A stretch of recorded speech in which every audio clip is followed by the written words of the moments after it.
This is Semi-Detached Finn, a story about strange houses, serious cats, and small things that aren't quite what they seem. Episode 3, The Sound Under the Stairs.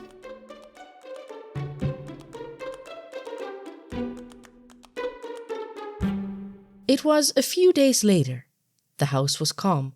The toothbrush hadn't moved. Professor Posington still seemed to be in the exact same spot he'd been a few days ago, though Finn was pretty sure he'd seen him blink once or twice. Finn was eating his morning oats while sharing small pieces of his apple with his new friend, Lenny the spider, who, as it turned out, also enjoyed the occasional bit of fruit. Finn had just scooped up the last of his oatmeal when he heard a knock on the door. He opened it to find a girl with shoulder-length dark hair and a yellow raincoat. "Hi," she said. "I'm Frankie. I think there's something living under my stairs." Finn blinked. "In your house?" She nodded. "In the basement. I didn't want to go check alone." She hesitated. "It makes strange noises, not normal ones. Kind of like a doorbell?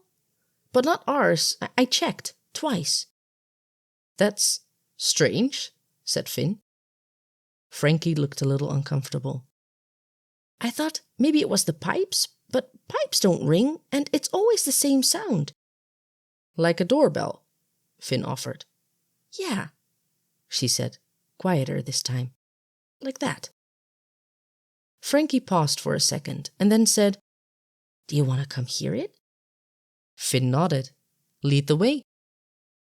A few minutes later, they were crouched in her basement, looking curiously at the staircase.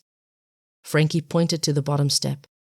"It comes from there, usually in the morning, but any time during the day, really, and even once at night when I was brushing my teeth." Finn pressed his ear to the wood. Silence. Then, a soft and perfect... Frankie gasped and grabbed his sleeve. "That's it!" They tried to pry off the bottom panel, but it wouldn't budge, completely stuck. Finn sat back on his heels, thinking. Then he stood up. "I have an idea," he said. "I'll be right back." Finn sprinted across 2 gardens and jumped over a garbage bin. By the time he reached his crooked little house, he was panting. The kitchen window was open. Inside, the light above the sink flickered twice, then held steady. Lenny, the spider, hung from his web beside the parsley pot, swaying slightly in the breeze. "Lenny!" Finn called, climbing through the window. "Do you remember the magic toothbrush?" "Most certainly," Lenny replied. "I need it," said Finn, scanning the room. "There's something stuck behind the stair panel at Frankie's house. We keep hearing this sound like a doorbell, but not hers. The panel won't move."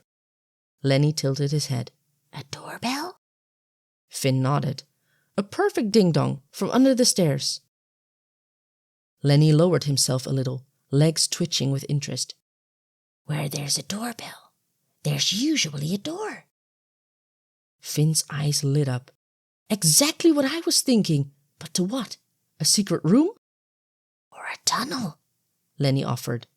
"A hidden cellar, a forgotten broom cupboard that leads to another broom cupboard." Finn grinned. Frankie's trying not to panic, but she's definitely curious. "It does sound intriguing," Lenny said. "But I'll stay here if that's all right. I know people think spiders enjoy dark and spooky places, but I personally prefer fresh air and the windowsill." "Totally fine," said Finn.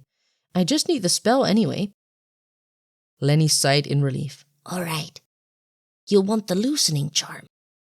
He cleared his throat and recited, "Shiver, shimmy, crack and pop, loosen hinges, make it drop, shift and lift and slide and swing, open up to free the thing."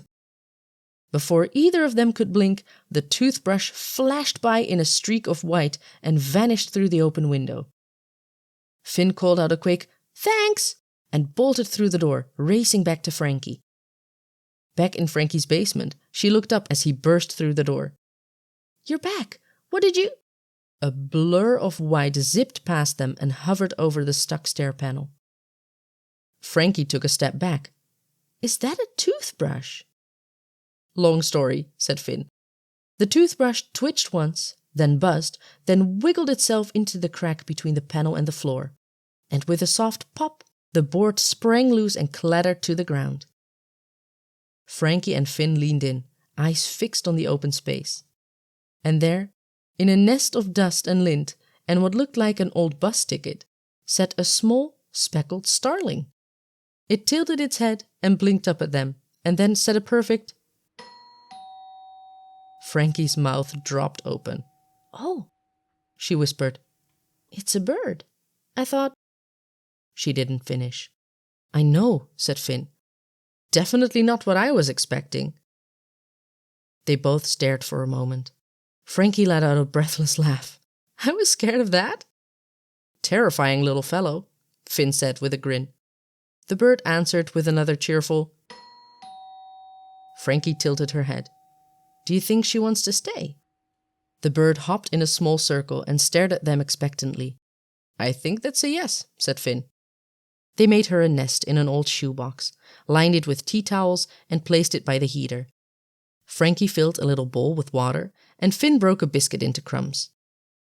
And the starling, who they decided to call Dora, picked the nearest crumb and settled in. The bird gave one last sleepy, curled up, and fell fast asleep. That was episode 3 of Semi-Detached Finn, The Sound Under the Stairs. Next time, an actual doorbell, a man at the door, and meow.